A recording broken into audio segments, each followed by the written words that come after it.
but you're not around. I need you, I need you, I need you right now.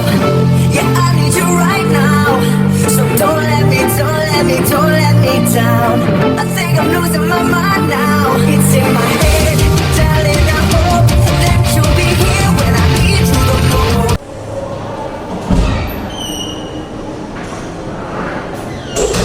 Good morning. By the way, I'm Ms. Marcelo Monti. I'm HR manager. I'm the one who facilitated our this morning. Harness our environment with full of energy, imagination, and creativity to boost our morale as an employee. And before we start, I would like to call your attention, your attendance, if everybody is present. We'll start with Mr. Patrick Reynoso. Very good. Mr. Mark Ribucan. And Mr. Mark Laporte.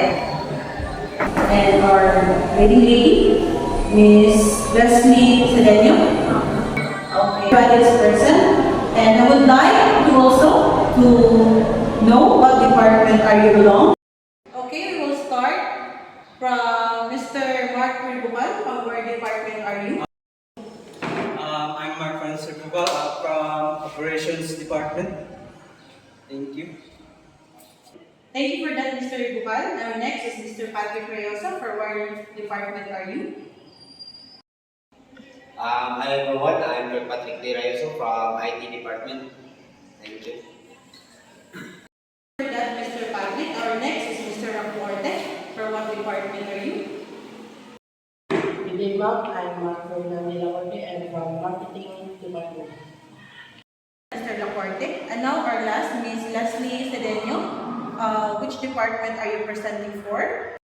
Good morning, Mom. I'm Leslie Nicole Cedeño. I'm from Accounting Department. Thank you for that, for the introduction about your department. And now, I will start our brainstorming with the introduction for our activity today. The collective power of our creativity and imagination boost morale, foster a more vibrant work environment. Let's dive into our brainstorming session as we are doing right now and generate ideas that will elevate our workplace experience. And I will give you time to think your thoughts and have an idea. So a couple of times I will come back and ask for your contribution about our topic of brainstorming. And I will give you a and I will leave you for a moment to think and bye for now.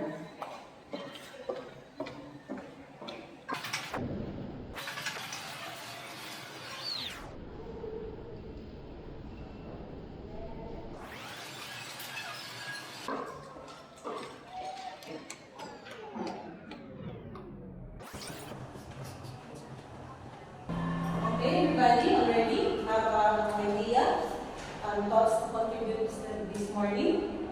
And I will repeat our goals today for our brainstorming: to develop and innovate a creative and realize and simplified ideas too big or too difficult to achieve, encourage creativity, and train yourself to think critically.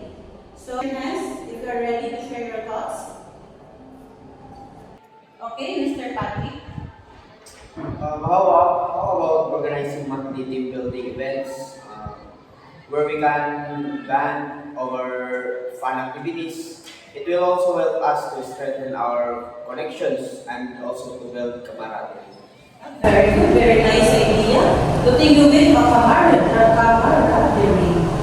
Very critical thinking. And now, anybody else who will share their thoughts and idea for our activity? Oh, Ms. Leslie? What if we create recognition program to acknowledge and celebrate the achievements and contribution of our colleagues? A little appreciation can go a long way in boosting morale and motivation. For the thoughts, Ms. Leslie. It's very nice and knowledgeable about that because achievement and contribution to the colleagues that we have for boosting their morale will help them, especially recognize their what else who want to share their thoughts. Okay, Mr. Duval? How about introducing flexible work arrangements or remote work options for giving employee more control over their schedules and which is can help improve their work and life balance and overall satisfaction. Very good idea for right now our situation and our generation that has balancing life, work schedule or home at work that we call right now is very idea. Any else? Any else idea who would share for more brainstorming goals? Okay, Mark. Let's create a gratitude wall where employees can share notes of their appreciation for their colleagues. It would be a simple yet powerful to spread positivity and good experience. Nice, I love the idea, Mr. Mark. Cultivating gratitude, appreciation, a profound impact for our employees, your co-workers in your department, especially where are you belong? Welcome to the marketing. You need to do that, especially in your marketing department, to boost your morale. Thank you for your ideas and thoughts for today. I would like to thank you very, very much. Thank you, especially for our department, HR department. We will recognize and study, and we will put in the list your suggestions so that we can give you more productive and boost morale of your each department represented for. Thank you very much. Now, before we adjourn our meeting, I hope you enjoy. So we need to have a picture for the communication and we will represent our department. Thank you.